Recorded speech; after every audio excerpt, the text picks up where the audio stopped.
মায়ের পরকীয়া ধরতে ছোট ছেলেটি কিভাবে ভিডিও করতেছে দেখুন, অতঃপর যা ঘটলো। আচ্ছা, তোমার জন্য আমি কতক্ষণ ধরে অপেক্ষা করতেছি, তুমি দেরি করলে কি জন্য? কখন থেকে? সেই আধা ঘন্টা। আরে আমার তো কাজে খুব ব্যস্ত ছিলাম ওই আচ্ছা, জন্য। আমার থেকে কি কাজটা তোমার কাছে বেশি?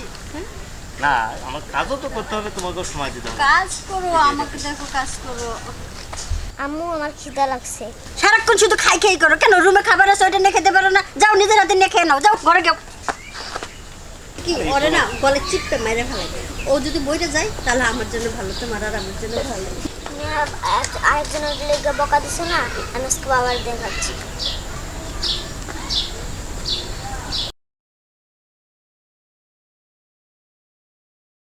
আব্বু তুমি তুমি করে দেখে যাও, কোনো কথা কবা না।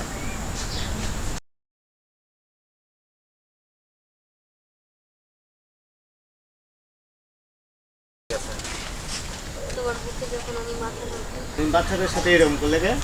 আরে তুমি দেখলে না তোমার সাথে একটু কথা বলতেছি আর এসে কি রকম বাহানা শুরু করে তাই বলে এরকম? দেখো তোমার সাথে কথা বল। এ কি করছো তুমি? আমি বাড়িতে না থাকাকালীন তুমি পরপুরুষ নিয়ে ঢড়লি করো? না মানে ওর সাথে এমনি কথা বলতেছি। না মানে এমনি এমনি কথা বলতে আসছো, এটা কোন ধরনের কাজ? আমি বাসায় না থাকাকালীন তুমি অন্য পরপুরুষ নিয়ে তুমি ঢড়লি করো? আব্বু আব্বু আমি ভাত খেতে চাইছি, আমার ভাত খেতে যাই, আমার খালা দিছে। আরে না, ও এমনিতে মিথ্যা কথা বলতেছে। আমার ছেলে সবকিছু ভিডিও করে দেখাইছে, তুমি তাকে খাবার দাও না, ধাক্কা মারকে ফেলাইছো, তুমি ওর সাথে ফষ্টি করো, সব আমার ছেলে আমাকে ভিডিও করে দেখাইছে, নিজের চোখে তো সব দেখলাম। এই তুমি আমার ছেলেকে নোংরা হাত দিয়ে ধরবা না। বাবা তোমার আব্বুকে বলো তুমি যা দেখছো ভুল দেখছো, এগুলো ভুল। ভুল সব এই ভিডিও কলে আছে, সব ভিডিও কলে রেকর্ড করা আছে, তুই ভুল দেখছো? শোনো, আমার ভুল হয়ে গেছে, আমি আর এরকম করব না। তোমার ভুল হয়ে গেছে, তোমাকে আমি মাফ করে দেবো, তুমি বের হও, এই ছেলের হাত ধরে তুমি বের হয়ে যাও। না, অসম্ভব, আমি এনাকে নিয়ে আমি কৃষক যাবো। এইসব তুমি কি বলতেছো?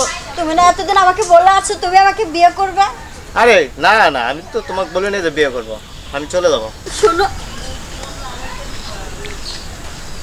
এখন দেখছো সুখের সংসার থুইয়া তুমি আর একজনের লগে পরকীয়া করো, তোমাকে বিবাহ করলে না, তুমি তার সাথে গেলে না, সে তোমাকে নিলে না, এখন দেখো এখন নিজে পস্তাও। আমার ভুল হয়ে গেছে, আমারে মাফ করে দাও। ভুল আর এরকম আর সবকিছুর মাপ হয় না। সন্তানের মুখের দেখেছে, এবারের মতো আমাকে মাফ করে দাও। আমার ছেলে যদি তোমাকে মাফ করে তা আমিও মাফ করব, কি বলো তুমি? বাবা মাকে যেতে দিও না। দেখছো তুমি এত সুন্দর ছেলে থুইয়া তুমি তাকে মারধর করছো, খাবার দাও না, আজ তোমার ছেলেই তোমাকে মাফ করে দিতেছে। আচ্ছা চলো।